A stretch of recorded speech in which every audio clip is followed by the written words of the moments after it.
opportunity to have make a new signature guitar with a company that I always wanted to be with. So it's really cool. It's a lot of fun to go through the process and kind of figure out what to do and how everything works. I have other guitars that it's modeled after, but it's pretty much everything in the guitar. It's it's exactly what we normally play anyway. So just kind of make it your own. And we both use shapes they're not like anything like we've created our own specific crazy body design. We're using very classic models that are very identifiable with the companies and stuff, but we're just putting our own personal twists on them and doing something different than the standard model they have. So it's kind of more unique to the player, and also it has some different options for people, like if there's something on the normal model that isn't as appealing or something. So it's really cool to kind of put your own twist on something that's very iconic kind of guitar. Yeah, it's always been a dream for me to be playing Gibson. I've been with Gibson for a couple of years now, and they said they were up for doing a signature. So it's still in the prototype forms. I hope that it's out this year. I'm not exactly sure if it will be or not, but we're going to be doing an Epiphone one because I wanted to make something that our fans would be able to afford. Because if I did a Les Paul custom signature, it'd be like $5,000. I don't think anyone would really be able to afford it. So I want to make something that I would be able to play live, that our fans can play the same thing, the same exact thing that I use. And hopefully it'll be announced soon.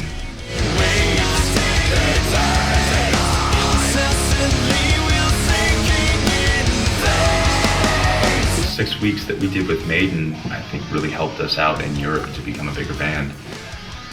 The night before, we're actually opening up for Priest. We're playing direct support to Judas Priest on their farewell tour in Wacken, so it'll be like an 80,000 person festival, which would be, I think, probably our biggest show of our lives. And the next day we fly over to do the Maiden show, so we'll be able to play with 2 of our favorite bands ever. It's the 6th of August, and it's going to be really cool. It's the last show of the Maiden's tour, so we get to get the farewell party kind of end thing. And we've never played the O2 before, so it's a new venue. We've played tons of places in London, so it's fun. It's gonna be cool to finally play the O2, so it'll be fun. It's gonna be really good. I found that our heroes, like Maiden and Metallica, have been some of the coolest bands we've ever met. Very, very nice people, all of them.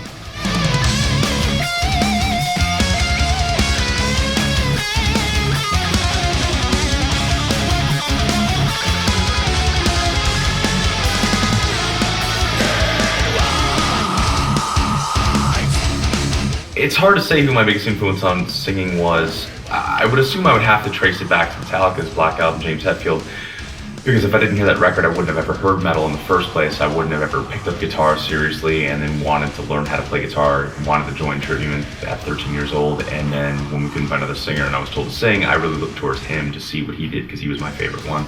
So I would have to say he's the most influential one.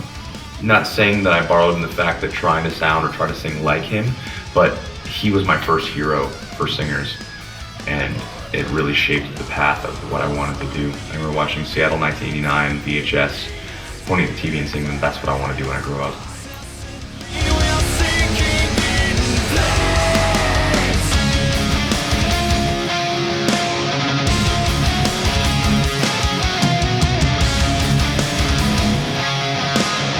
Everyone's got to play a part and to be a tight band. If there's a weak link, you're gonna. We've had problems where certain people or one person doesn't play as tight as the rest, and it kind of throws a wrench in the whole thing.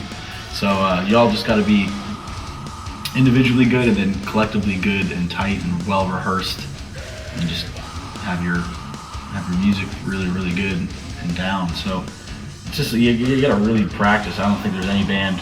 All the bands that are amazing live and really tight put the work in to sound like that when it comes down to playing in front of people. If you're playing for an hour, you got to put tons of a couple weeks of rehearsal into the amount of time you're going to play a show. So we definitely put that work in to be able to so we don't look like a bunch of dumbasses up on stage and playing like crap. Our record, for example, took 2 years of work, and it's like an hour's worth of music, so that shows that it really takes a lot of time to do anything right.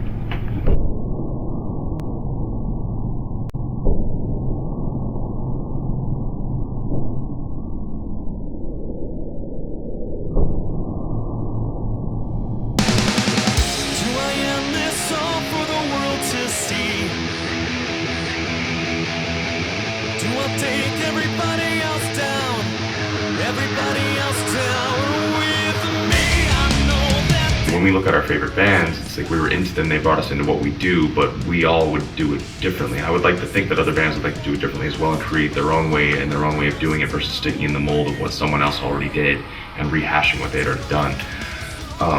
Our record is a response of the fact that we haven't really seen anything overly exciting and different in metal in the last while. There's no new band coming out there that's doing something that's really captivated us, like as being outside of the band and outside of being Trivium guys, but just being fans of the genre. So it's really up to someone to do it, but we feel like that's why we completely rewrote the rules within Waves and did exactly what we wanted to do, because we felt like we've been missing it as fans of music, and that's why we just decided to do it ourselves. Everyone down.